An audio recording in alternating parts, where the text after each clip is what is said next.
I am Madhu. So friends, आज इस video में हम डिस्कस करने वाले हैं क्लास 10th की स्ट्रैटेजी की कैसे आप जुलाई से पढ़ के, अगर अभी भी आपने पढ़ना शुरू नहीं करा है, जुलाई से भी आप अपनी स्टडी स्टार्ट करते हो, अच्छे से अपने स्टडीज को स्टेप बाय स्टेप सही टिप्स को फॉलो करके करते हो, तो कैसे आप अपने हाफ ईयरली एग्जाम्स में फुल मार्क्स स्कोर कर सकते हो एंड अपने बोर्ड एग्जाम्स में भी अच्छे से अच्छा स्कोर कर सकते हो। So basically we will discuss some very important tips and कुछ मैं आपको टिप्स बताऊंगी, कुछ सजेशंस दूंगी जो आप फॉलो करके अपने half yearly exams, board exams में बहुत अच्छा स्कोर कर सकते हो। मेरे पास काफी फ्रेंड्स की कमेंट्स आ रही थी अभी भी कि दीदी मैंने तो समर वेकेशन सारी खत्म हो गई है, जून ओवर हो चुका, जुलाई स्टार्ट हो गया, मैंने अभी भी पढ़ना शुरू नहीं करा है, मैं सही तरीके से नहीं पढ़ पा रहा हूँ, क्या ऐसी टिप्स हैं जो मुझे अभी से फॉलो करनी चाहिए so that I can score well in my exams. तो अभी भी मेरे पास काफी क्लास 10th की फ्रेंड्स की कमेंट आ रही थी, so that's why I am making this video for all of you.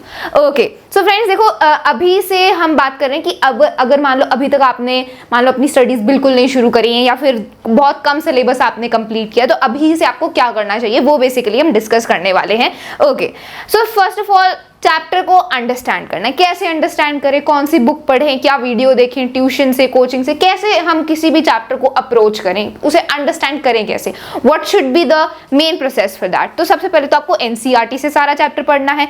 NCERT की इंपॉर्टेंस मैं आपको बहुत बार बता चुकी हूँ। NCERT is the main source for you. जो भी चैप्टर आप पढ़ना शुरू कर रहे हो, अंडरस्टैंड कर रहे हो, एनसीईआरटी से ही पढ़ना है, लाइन बाय लाइन रीडिंग करके।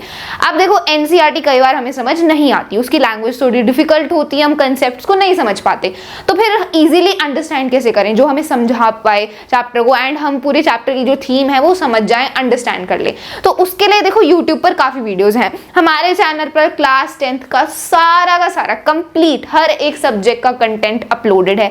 Math, science, English, SST and Hindi also, some of it, not all of it.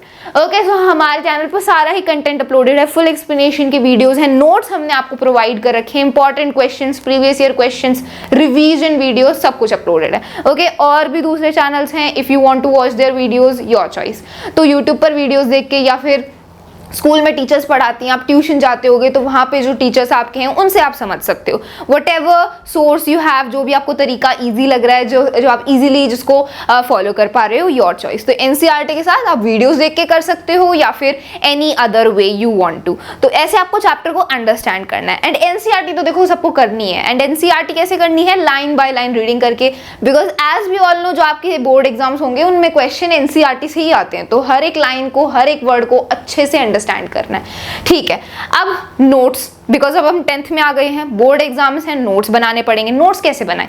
तो चैप्टर को पढ़ने के बाद में नोट्स बनाए जाते हैं, जब हम समझ लेते हैं सारे चैप्टर को एंड देन हम उसको शॉर्ट करके अपने नोट्स बनाते हैं, ताकि रिवीजन जब हम करेंगे एग्जाम टाइम पर तो हमें सारा चैप्टर नहीं पढ़ना पड़ेगा। इस वजह से होते हैं नोट्स। तो नोट्स कहाँ से बनाएं? स्कूल में भी जो टीचर्स हैं वो आपको नोट्स प्रोवाइड करती होंगी, है ना, और दूसरे वेबसाइट्स पर, सोर्सेज पर नोट्स मिल जाते हैं। तो नोट्स बनाएं कहाँ से? तो देखो, आपको अपने नोट्स खुद बनाने हैं, अपने खुद के हैंड रिटन नोट्स बनाने हैं नोटबुक में।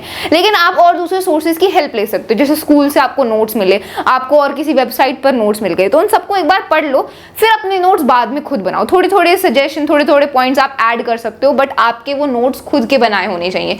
बिकॉज हम जिस तरीके से चैप्टर को समझते हैं एंड देन हम नोट्स बनाते हैं, तो वो हर एक का तरीका यूनिक होता है, डिफरेंट होता है। Okay, and your own notes are best. Revision के लिए वो सबसे ज्यादा बेस्ट होते हैं, उनको कोई भी डिफीट नहीं कर सकता। तो सारे आप सोर्सेज देखो, जो भी आपको नोट्स मिल रहे हैं सबको ले लो, सभी को अच्छे से पढ़ो, जो जो आपको अच्छे पॉइंट्स लग रहे हैं उनको ऐड कर लो, but in the end you have to make your own notes, वो सबसे ज्यादा बेनिफिशियल है। एंड जब आप नोट्स बना रहे हो ना, नोट्स जैसे जब हम बना रहे होते हैं, तो साथ साथ में अपने खुद के क्वेश्चंस फॉर्म करो। ये इतनी इंपॉर्टेंट टिप है जिसने मुझे पर्सनली बहुत ज्यादा हेल्प किया। मैं क्लास 12th में हूँ एंड मैं भी ऐसी, मेरी भी बोर्ड की classes, I am also reading the NCERT and साथ साथ में मैं अपने क्वेश्चंस खुद फॉर्म करती हूँ। जैसे मैंने एक टॉपिक पढ़ा तो मैं खुद अब सोचूंगी कि इस टॉपिक में से कैसे क्वेश्चंस पूछे जा सकते हैं, एंड देन उन क्वेश्चंस को मैं लिख लेती हूँ कि ये क्वेश्चन ऐसे पूछा जा सकता है, ये वाला क्वेश्चन पूछा जा सकता है, ये क्वेश्चन पूछा जा सकता है, एंड देन इन क्वेश्चंस को मैं ऐसे आंसर करूंगी। तो वो आपका क्वेश्चन वाला अप्रोच होना चाहिए कि बोर्ड एग्जाम्स में इस टॉपिक से इस टाइप के क्वेश्चंस बन सकते हैं, तो फिर आप क्वेश्चंस के लिए पहले से ही प्रिपेयर्ड होते हो।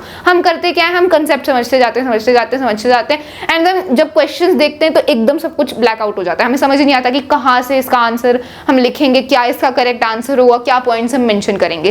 तो वो जो क्वेश्चन वाला अप्रोच है ना, वो आपको नोट्स लिखते टाइम ही रखना है। जब आप नोट्स बना रहे हो या फिर जब आप चैप्टर भी पढ़ रहे हो ना, तब भी आपको ये ध्यान में रखना है in the back of your mind कि यहाँ से क्वेश्चंस इस तरीके पूछे जाएंगे तो मैं उनको ऐसे आंसर करूंगा। तो वो क्वेश्चन वाला अप्रोच जब आप रखोगे तो आपको बहुत ज्यादा हेल्प होगी। This is one of the most important tip जो मैं सभी को सजेस्ट करूंगी। क्लास 10th के स्टूडेंट्स, हर एक क्लास के स्टूडेंट्स को ये हेल्प करेगी, स्पेशली जो 10th के स्टूडेंट्स हैं, 12th के स्टूडेंट्स हैं जिनकी बोर्ड की क्लास है, बिकॉज देन यू नो कि क्वेश्चंस जो हैं वो बोर्ड एग्जाम कहीं से भी पूछ लेता है, बोर्ड सीबीएसई बोर्ड कहीं से भी पूछ लेता है। सो दैट्स व्हाई हमें पहले से ही प्रिपेयर्ड होना होगा for each and every type of question that can be asked. Okay? तो नोट्स बनाते टाइम अपने खुद के क्वेश्चंस फॉर्म करो, वो आपको अप्रोच रखना है। Okay, and then time to time revision होनी चाहिए। ऐसा नहीं कि आप चैप्टर्स पढ़ते जा रहे हो, सिलेबस ही कवर हो रहा है, आप पीछे जाके रिवाइज ही नहीं कर रहे। तो ऐसा करो, अगर आप ऐसे रिवाइज नहीं करोगे तो एग्जाम टाइम तक बैक में जो आपने जितने भी चैप्टर्स पढ़े हैं वो सब कुछ आप भूल चुके होगे, है ना। तो टाइम टू टाइम रिवीजन होनी चाहिए। जैसे आप एक हफ्ता हो गया तो एक हफ्ते में जो कुछ आपने पढ़ा है उसका आपने एक छोटा सा टेस्ट ले लिया या फिर खुद ही रिवाइज कर लिया उसको नोट्स की हेल्प से। मंथली या फिर 15 डेज में, हर 10 डेज में आप अपना टेस्ट ले सकते हो, रिवाइज कर सकते हो। तो ये टाइम टू टाइम रिवीजन करनी चाहिए सो दैट जो आप पढ़ रहे हो वो आपके दिमाग में रहे, आप उसको याद रख पाओ। बिकॉज मेरे पास काफी फ्रेंड्स की कमेंट आती है कि दीदी हम जो पढ़ते हैं फिर एग्जाम टाइम पर सब कुछ भूल चुके होते हैं, कुछ याद ही नहीं होता, तो उसका क्या करें। तो याद आपको तब रहेगा जब आप बार बार उसको रिवाइज करोगे, टाइम टू टाइम उसको रिवाइज करते रहोगे, so you will not forget it. एक बार पढ़ के छोड़ दोगे तो ऑब्वियसली एग्जाम टाइम तक तो भूल ही चुके होगे।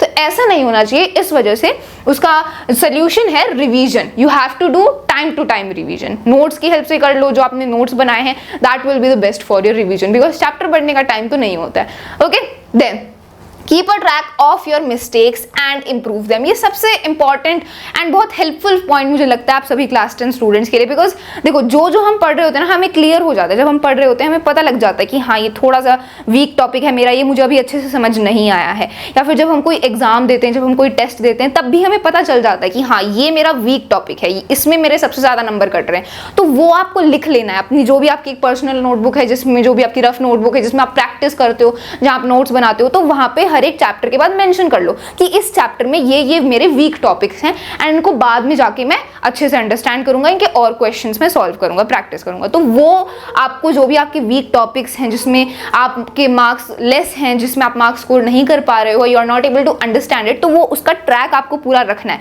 कि ये मेरे वीक टॉपिक्स हैं and I have to understand them, I have to finish them. तो अपनी वीकनेसेस का ट्रैक रखो, बिकॉज कई बार क्या होता है हम इग्नोर कर देते हैं कि ठीक है ये गलती होगी, अगली बार से ध्यान रख लूंगा, and then we just forget it. हम उस पर इतने अच्छे से काम नहीं करते, उसको इंप्रूव करने के लिए इतनी मेहनत नहीं करते, एंड देन फिर वो मिस्टेक्स बार बार रिपीट होती हैं। तो ऐसा ना हो, इस वजह से अपनी वीकनेसेस जो हैं, जो आपकी वीक स्पॉट्स हैं, जो वीक टॉपिक्स हैं, उनको बिल्कुल अपने सामने रखो, क्लियर कट रखो, that you have to understand them in the end, so that you don't score bad in your exams. ठीक है, ये जो आपके हाफ ईयरली एग्जाम्स अभी होंगे, काफी फ्रेंड्स के हाफ ईयरली एग्जाम्स जुलाई में स्टार्ट हो जाएंगे, काफी फ्रेंड्स के अगस्त में होंगे, सितंबर में भी हो सकते हैं, है ना। तो ये हाफ ईयरली एग्जाम्स जो हैं ये बहुत ही ज्यादा इंपॉर्टेंट होते हैं, बिकॉज देखो इसमें ऑब्वियसली आपका हाफ ऑफ द सिलेबस का टेस्ट होता है, आपने अभी तक जितना पढ़ा है उसका टेस्ट होता है, उसके एग्जाम होते हैं, एंड ये एक अपने आप को टेस्ट करने का बहुत अच्छा तरीका है कि अभी तक आपका क्या प्रोग्रेस है, क्या लेवल है। ओके, अगर आप अपने हाफ ईयरली एग्जाम्स में अच्छा स्कोर करते हो तो आपका कॉन्फिडेंस बहुत बिल्डअप होगा। ठीक है, बिकॉज जैसा आपने हाफ ईयरली एग्जाम्स में स्कोर किया वैसा ही लगभग आपका स्कोर बोर्ड एग्जाम्स में रहेगा। So that's why it's a very important exam. आपको अपना पूरा बेस्ट देना है, पूरी अच्छे से तैयारी करनी है, बिकॉज अगर आप इसमें अच्छा स्कोर करते हो तो आपका कॉन्फिडेंस बिल्डअप होगा, आपको पता चलेगा कि हाँ मैंने मेहनत करी एंड इसका मुझे रिजल्ट मिला है, आई हैव स्कोर्ड वेल।